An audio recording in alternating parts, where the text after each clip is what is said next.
那民众党主席郭文哲即马是牵涉政治现金申报不实的风波，昨昏民众党的中评会有开会作出决议，李文忠端木正开除党籍，也让黄珊珊停权3年。即嘛代表2016年，黄珊珊就无法度互民众党提名去参选县市选举、县市长的选举，也让伊立委的身份暂时是无受影响。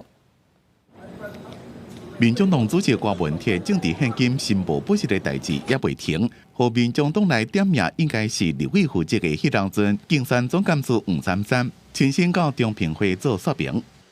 我等下会尊重他们的决议，好不好？谢谢大家，谢谢。在迄当阵竞选总部的财务长李文忠加会计师段木正，赶快被邀请到中评会出席，因过两个人拢无来。开会决议的结果，李文忠、段木正开除党籍，也让黄珊珊停权3年，包括目前的民众党中央委员、立法院党团副总召等党籍全部停职。等于是2026年无法度参加县市长选举，立委的身份暂时无影响，会继续调查。那他本身他也承诺了哈，就是说他愿意负起这个，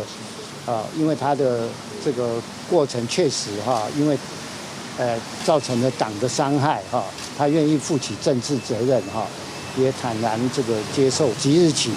他停权3年。黄珊珊伫个会后点 FB 发文，讲尊重并且接受中评会决议，会继续努力将相关项目调查清楚。20民众党的查销记者会又搁公布3条登记错误的，包括参会、计程车费，一个闹交美食团支出12万4534块，加相关保险费，一个像邮资、集资、租金、停车费这款税条的。4月份到7月份都在补正相关资料，没有错。但是当时并没有人指示或要求有关会计作业虚报支出这件事。检察院证实，4个月背发现郭文哲申报资料不完整，用系统退回，申报人伫7个月3完成保证。因过有媒体报道，郭定也高层伫4个月就知影有重大底差2000万。黄珊珊若是驳斥这个报道无确实，也公布党内甲会计师段木正的开工记录，强调拢有提醒对方是毋是有闹交加登记错误。伊甲郭文哲是到8月才知影有虚报的情形。